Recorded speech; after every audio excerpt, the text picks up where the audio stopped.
안녕하십니까. 오늘은 은혜 받을 말씀은 히브리서 13장 11절 13절 말씀이 되겠습니다. 이는 죄를 위한 짐승의 피는 대제사장이 가지고 성소에 들어가고 그 육체는 영문 밖에서 불사름이니라. 그러므로 예수도 자기 피로써 백성을 거룩히 하려고 성문 밖에서 고난을 받으셨느니라. 그런즉 우리는 그 능력을 지고 영문 밖으로 그에게 나아가자. 아멘. 킹제임스 성경을 제가 또 한번 읽어드리겠습니다. 이는 죄를 위해 대제사장의 성소에 그 피를 가지고 들어가는 그 짐승들의 몸은 진영 밖에서 태우기 때문이라. 그런즉 예수께서도 자신의 피로써 사람들을 거룩하게 하시려고 성문 밖에서 고난을 받으셨느니라. 그러므로 우리도 주의 수치를 짊어지고 진영 밖에 있는 그에게로 나아가자. 아멘. 오늘 말씀, 봉독해드린 말씀을 보았듯이 영문 밖, 진영 밖 등으로 이렇게 번역이 되어 있는데요. 영문 밖, 성문 밖 이렇게 번역이 됐는데 13절 보면은 그런즉 그래요. 그런즉 그 능력을 지고 영문 밖으로 그에게 나가자라고 했습니다. 여기서 그 능력이란 뭘 가리켜요? 능력, 수치스러움을 가리키죠. 수치스럽다. 이 수치스러움을 말하는데 예수 그리스도께서 우리의 죄를 속하시기 위하여 대신 수치스럽고 그 아픈 고난, 그 능력을 성문 밖에서 받으셨다는 말씀입니다. 그러므로 오늘 제목을 보셨듯이 영문 밖으로 그리스도께 나아가자는 얘기입니다. 다시 말하면 대속의 주님이 나의 죄 때문에 고난을 당하셨던 곳, 그곳으로 나아가자는 말씀입니다. 13절에서 그런즉 우리는 그 능력을 지고 영문 밖으로 13절에 보신즉 그런즉 우리는 그 능력을 지고 영문 밖으로 그에게 나아가자는 이 말씀은 개혁운동의 선구자 존 칼빈의 설교의 요지이기도 합니다. 그 유명한 크리스토미나 모바트는 13절의 말씀을 가리켜 이는 성도들의 심적인 탈출 운동이며 이는 출애굽 운동이라고 그랬어요. 다시 말하면 세속주의에서 탈출하여 예수 그리스도 앞에 앞으로 나아갈 것을 가르치고 있는 말씀이죠.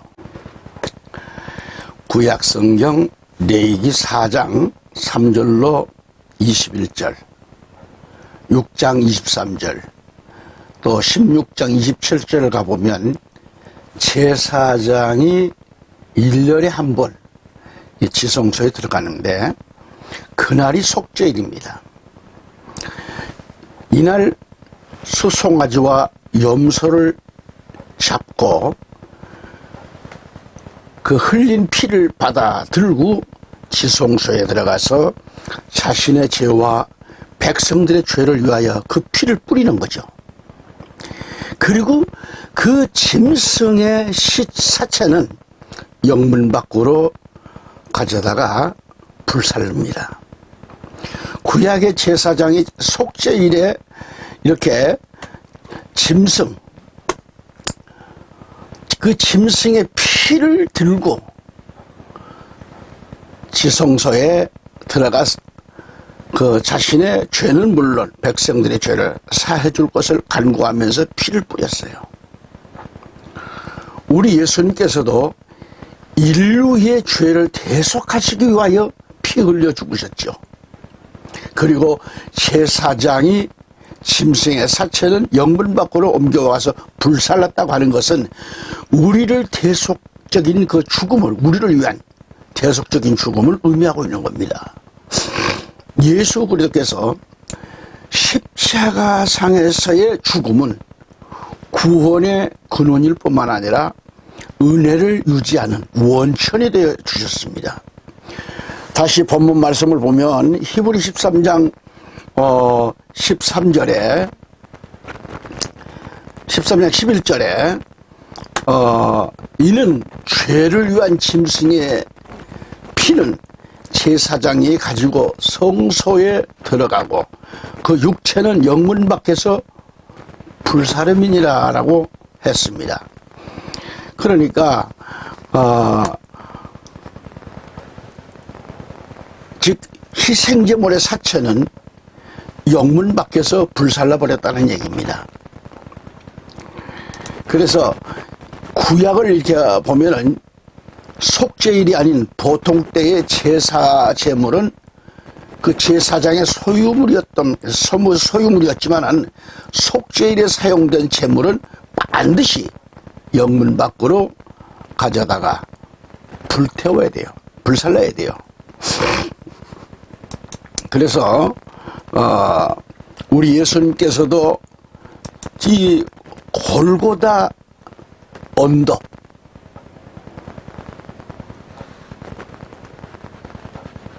십자가 위에서 보배 피를 흘려주셔서 인류의 죄, 나와 여러분의 죄를 대속해 주셨습니다. 예수 그리스도의 그 고난은 예루살렘 성문 밖에서 받으셨어요.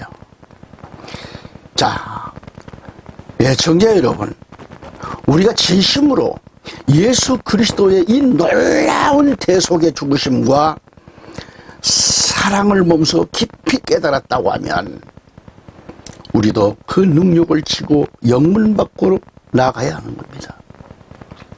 예수께서 제자들에게 말씀하시기를 아무든지라 그러지, 지명을 하지 않고 아무든지 나를 따라오려거든 그렇게 말씀합니다. 아무든지 나를 따라오려거든 자기를, 조건 있잖아요. 자기는 부인하라는 거예요. 자기를 부인하고 자기 십자가를 지고 나를 따를 것이니라고 마태복음 16장 24절은 가리키고 있습니다.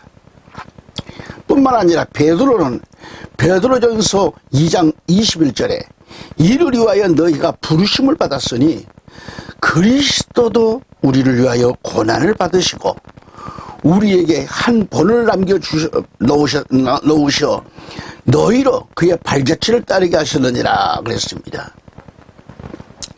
말씀을 보았듯이 우리를 부르신 목적이 예수 그리스도의 고난의 발자취를 따르는 데 있었습니다. 우리는 예수 그리스도, 이 그리스도의 수친 능력이 무엇인가를 생각하고 우리도 그 수치스러운 능력을 짊어지고 영문 밖으로 예수님 그리스도를 따라가야 됩니다. 아멘. 찬송가 449장 1절에 이런 가사가 있죠. 예수 따라가며 복음 순종하면 우리 행할 길 환하겠네. 주를 의지하며 순종하는 자를 주가 늘 함께 하시리라. 의지하고 순종하는 길은 예수 안에 즐겁고 복된 길이로다. 아멘. 그리스도께서 지신 수치와 능력, 그 고난을 우리는 말씀을 묵상하면서 깊이 생각해 봐야 되는 거예요. 그래서 우리는 이 시간 예수를 바라봐야 됩니다. 히브리서 12장 2절에 믿음의 주인 예수를 바라보자 그랬어요. 흔히 우리 기독인들은 히브리 11장을 믿음장이라고 말합니다.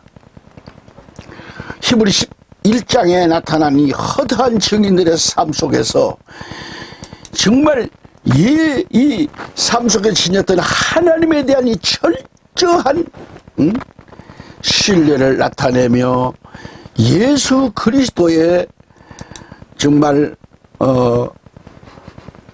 그리스도의 지상 생활에서도 그 예수를 찾을 수가 있습니다. 히브리 12장 3절에 참으신 자 예수 그리스도를 생각하라는 그랬어요. 참 좋으신 예수, 참으신 예수, 참으신 자 예수 그리스도를 생각하라. 히브리서 3장이지 대제사장 예수를 깊이 생각하라는 이 말씀으로 우리를 교훈하고 있습니다. 다시 말하면 믿는 도리를 다하라는 말씀이죠. 그 드라마나 영화 배우들을 보면은요, 주연으로서의 역할을 분명해야 합니다. 주연이 엑스트라가 되면 안 되잖아요. 그런 의미에서 우리들 각자는 엑스트라가 아닌 주연의 역할을 책임지고 해야 합니다. 분명한 크리스찬에서의 이 참된 모습을 갖춰야 되는 거예요. 교회에서도 자기가 맡은 분야가 있어요. 각기 다르듯이 집사의 역할이 있고 장로의 역할이 있고 권사의 역할이 있고 성가대로서의 연합된 역할이 있습니다. 담임 목사와 부교육자의 역할이 각각 다르듯이 각자가 맡은 분야에서 주연의 역할을 해줘야 하는 거예요. 그래야 교회의 모든 시스템이 분야마다 원활하게 돌아가는 겁니다. 그 교회는 공동체의 역할을 바로 해야 되는 거죠. 영문 밖의 길이라고 하는 복음선거가 있죠. 서쪽 하늘 붉은 노을 영문 밖에 비치누나 연약한 두 어깨에 십자가를 생각하니 머리에는 가시관 몸에는 붉은 옷 힘없이 걸어가신 영문 밖에 길이라니 한 발자국 두 발자국 걸어가신 자욱마다 뜨거운 눈물 붉은 피 가득하게 고였구나. 간악한 유대병정 포악한 로마병정 걸음마다 자욱마다 가진 포악 지셨구나. 히브리서 13장 13절에 보시면 그러므로 우리도 그의 수치를 짊어지고 진영 밖에 있는 그에게로 나아가자라고 했습니다. 여기서 그러므로 그래. 그러므로 우리도 오늘 우리 자신을 생각해 봅니다. 우리도 그의 수치를 짊어지고 진영 밖에 있는 그리스도께로 나아가자는 말씀이죠. 유대인들은 영문은 거룩한 것으로 인정을 하고 있지만은 그러나 영문 밖은 유대인들이 생각하기를 아주 더럽고 부정한 것으로 인정하고 있지만은 그러나 영문 밖은 유대인들이 생각하기를 더럽고 부정한 것으로 인식하고 있는 장소 영문 밖입니다. 그래서 저들은 예수님께서 영문 밖에서 고난당하신 것을 보고 그리스도께서도 부정한 사람이라고 부끄러운 사람이라고 이해를 한 거예요. 그래서 구약의 레위기 13장 46절에 가보면 그에게 역병이 있는 모든 날 동안은 그가 더럽혀진 것이니 그는 불결하니라. 그는 혼자 살되 그의 처소는 진영밖이니라고 했습니다. 민수기 5장 2절로 4절에서도 이스라엘 자손에게 명령하여 모든 문둥병자와 모든 유출병이 있는 자와 죽은 자들로 더럽혀진 자들은 누구나 진영 밖으로 보내리라. 내보내라. 남녀 모두를 내보내되 진영 밖으로 내보내어 그들로 그들의 진영을 더럽히지 않게 하라. 내가 그 가운데서 거하느니라 하시자 이스라엘 자손이 그렇게 행하여 그들을 진영 밖에 두었으니 주께서 모세에게 말씀하신 대로 이스라엘 자손이 그렇게 행하였더라고 했어요. 다시 신명기 23장 11절에 가보면 주께서는 우리의 목전에서 이집트와 파라오와 그의 모든 집안 위에 크고 괴로운 표적들과 이적들을 보이셨느니라고 했습니다. 신약 성경에 누가복음 6장 20절을 보면 그가 나왔을 때 사람들에게 말을 못하더라. 그들은 그가 성전에서 환상을 본 줄로 알았으니 이는 그가 그들에게 손짓을 해 보이며 말을 못한 채로 있었음이니라고 했습니다. 하지만 영문과 영문 밖은 바뀌었습니다. 그렇게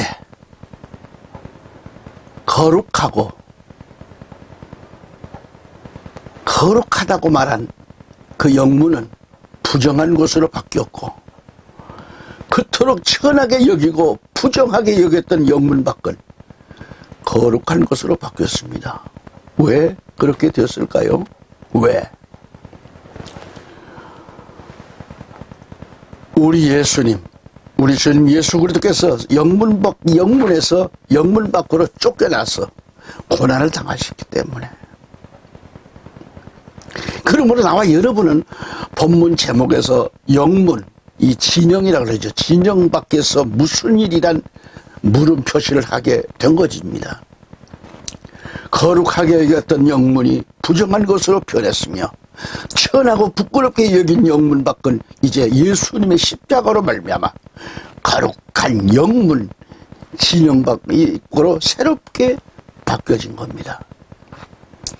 영문 밖이 새롭게 바뀌었다라는 것은 오늘 우리가 깨닫고 알아야 할 것은 옛 언약인 유대교의 범주인 영문 안에 머물지 말라는 거예요.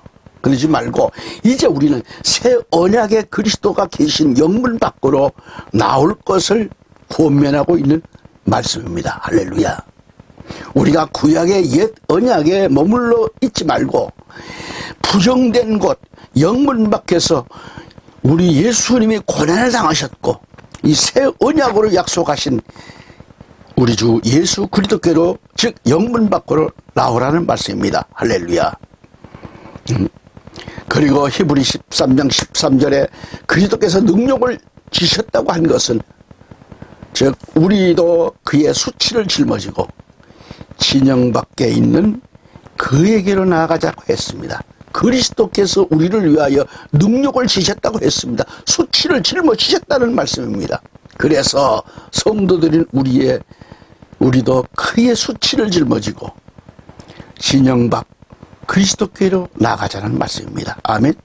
예, 청자 여러분, 나와 여러분은 율법인 유대교를 떠나서 예수 그리스도와 연합하기 위하여 그리스도의 동일한 아픔, 고난을 받는 것입니다. 예수 그리스도께서 당하셨던 고난, 십자가상의 죽음은 이방인들에게는 수치스러운 일이었지만은 이제 우리는 결단이 필요합니다. 우리는 그리스도에 나가기 위해서 그리스도께서 당하신 동일한 수치와 치욕으로 이해되었던 십자가를 질고 그의 고난에 동참하는 겁니다. 사명 감당이죠. 예수님을 따르는 제자는 자기 자신을 부인하고 십자가를 져야 한다라는 사실은 복음서에서 말한 제자도와 동일한 것을 가리키고 있습니다. 예수 그리스도께서 영문 밖에서 죽임을 당하셨습니다. 그렇듯이 우리는 이제 세상에 있는 저들 속으로 들어가서 생명을 내줄 수 있는 각오로 그리스도께서 계신 영문 밖으로 저들을 인도하여서 구원받는 역사가 일어나자는 그런 취지의 말씀인 것입니다. 오늘도 이 말씀을 끝까지 경청해 주신 여러분, 애청자 여러분 감사드립니다. 다음 시간 다시 또 건강하고 복된 삶 속에서 만나기를 원합니다. 감사합니다.